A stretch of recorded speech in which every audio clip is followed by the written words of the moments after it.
Hello again, my name is Sylvain Rochon and I am the Paradise Engineer.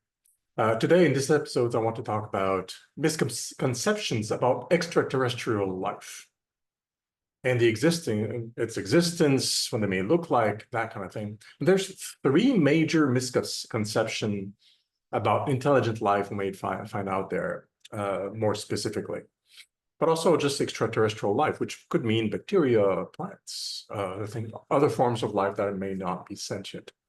First is that people assume that life, especially intelligent life, out in the galaxy and the universe, is humanoid shaped. And that's caused a lot by Hollywood. We have a lot of movies that depict the aliens to be humanoid.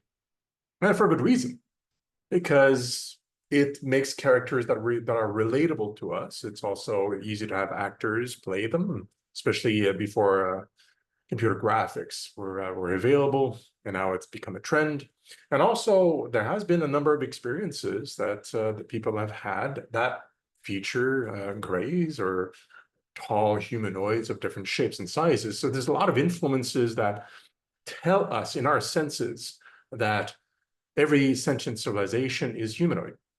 But there's no way of telling that. It's possible that a lot of life out there, sentient civilizations, are not humanoid. They could have entirely different shapes. If you take this part of the galaxy, the main assumption, because of all the exposures, especially the encounters people have had, that the majority of civilizations are humanoid. And it could be because, well, there's been a creation process, not because they each evolve independently.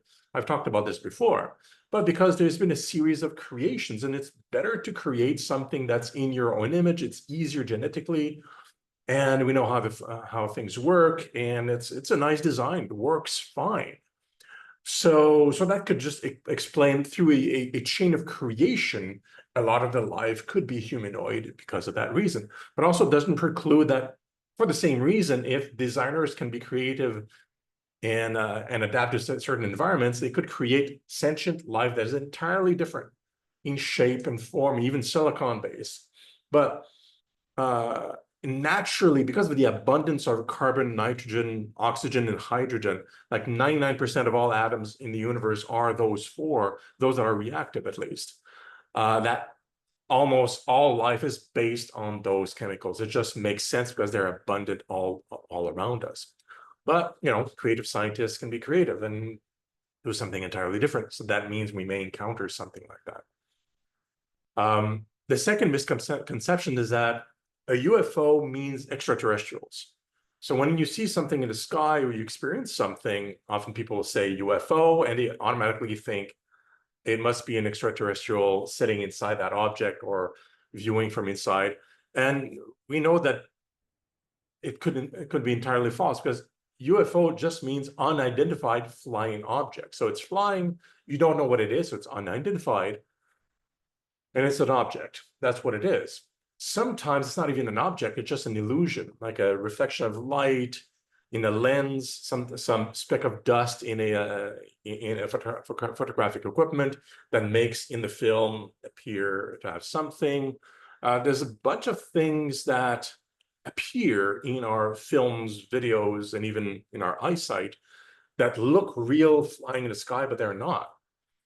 And if they are flying in the sky, it could be like a drone, it could be man-made, it could be, there's all sorts of reasons why. And people that are looking for ETs see something strange, you assume it's extraterrestrials. Mind you, it could very well be.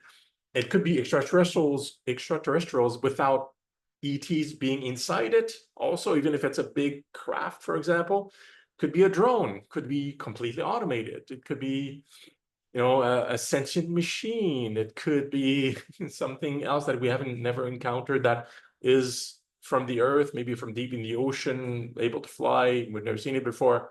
I mean, I'm speculating here, kind of reaching, but the point is, just because you see it, it's unidentified, you have to investigate, exclude the other possibilities than ETs as much as possible, and investigate further to see if it could be something from outside of planet Earth, which is the meaning of extraterrestrial.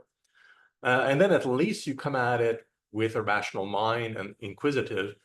And if you still don't have an answer, it remains a UFO, not automatically an ET, just something you don't know what it is.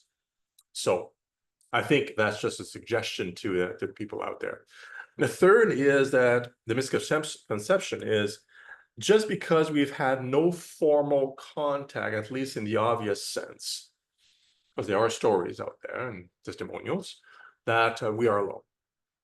And I've talked about this in one of the first videos in the series, the Fermi paradox. One of the hypotheses is that it's like we're treated like a preserve. The ETs are treat us with respect. They stay off. They don't try to openly communicate to let us evolve in our own way and until we're ready.